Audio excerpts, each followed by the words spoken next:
आपल्या प्रत्येक कार्यकर्त्याचा विचार करणारे, आपल्या सगळ्यांच्या मनातलं केवळ एकच नाव आणि ते म्हणजे आमदार मंगेश कुडाळकर। आज विजयाची हॅट्रिक साजरा करण्यासाठी हा विजयाचा संपूर्ण प्रचारामध्ये आम्ही सांगत होतो तुम्हाला की महायुतीचे उमेदवार मंगेश कुडाळकर तिसऱ्या वेळी पुन्हा एकदा आमदार होतील आणि अखेर कुर्ल्याच्या जनतेने ते करून दाखवलं आणि मंगेश पुन्हा एकदा आमदार झाले। आणि या बाकीच्यांनी कृपया सहकार्य करावं, कृपया। महाराष्ट्रात एक हाती सत्ता महायुतीची आलेली आहे आणि देवेंद्र फडणवीस मुख्यमंत्री झाले, पुन्हा एकदा एकनाथ शिंदे आणि अजित पवार उपमुख्यमंत्री झाले। तिघेजण मिळून आणि महायुतीचे सर्व आमदार मिळून महाराष्ट्राचा आता काय पलट करणार आहेत। चला आता स्टेजवरती गर्दी तुम्ही कमी केलं तर आम्ही परफॉर्म करणार।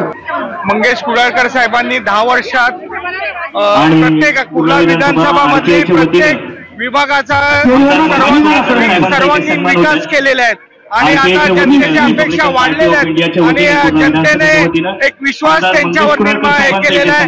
येणाऱ्या 5 वर्षात जो अपूर्व राहिलेला जो काम आहेत ते पूर्ण सर्वांगीण विकास हा कुर्ल्याचा करणार याबद्दल निश्चित आणि त्याची ग्वाही त्यांनी दिलेली आहे।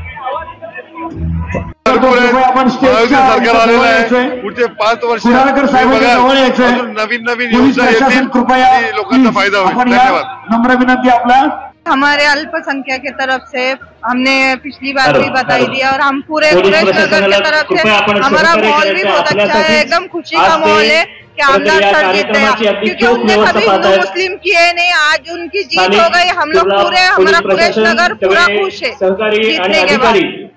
खरोखरीच मनापासून इथे आभार मानतो। हमारे आमदार 10 साल रहे लेकिन कभी करे नहीं, 10 साल रहे और आने का हमको भरोसा है, आने के पल भी उनका आगे के पल नहीं करेंगे। आपल्याला विनंती करतो की आपण पोलीस प्रशासन का जश्न का माहौल है। मंगेश कुडाळकर साहब को सम्मान आपण करण्यासाठी यायचं है, इसके लिए बहुत कुर्ला वासियों के लिए ये जल्लोष का सभा है और मंगेश कुडाळकर साहब को आरपीआई की तरफ से शुभेच्छा देते हैं सगळ्यांना कि जनता कुर्ला वासियों को, अल्पसंख्यक लोगों का, बहुजन लोगों का और जितने भी सब समाज के लोग हैं मंगेश कुडाळकर साहब को सब लोगों ने सपोर्ट किए।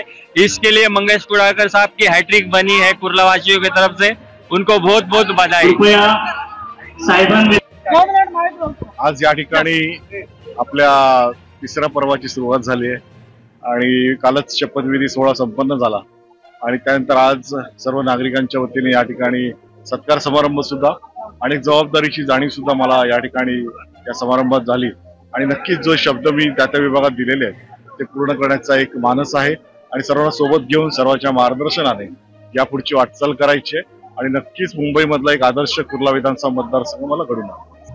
नक्कीच तो धडाका तसाच सुरू राहणार, उलट जोरात सुरू राहील, गतिमान पद्धतीने आम्ही काम करणार आणि जास्तीत जास्त ज्या अपेक्षा लोकांच्या त्यापेक्षा अधिक करून नक्कीच त्याच्यामध्ये अजून बदलाव येईल आणि अजून आम्ही नक्कीच त्यामध्ये प्रगती करू एवढी मला आशा।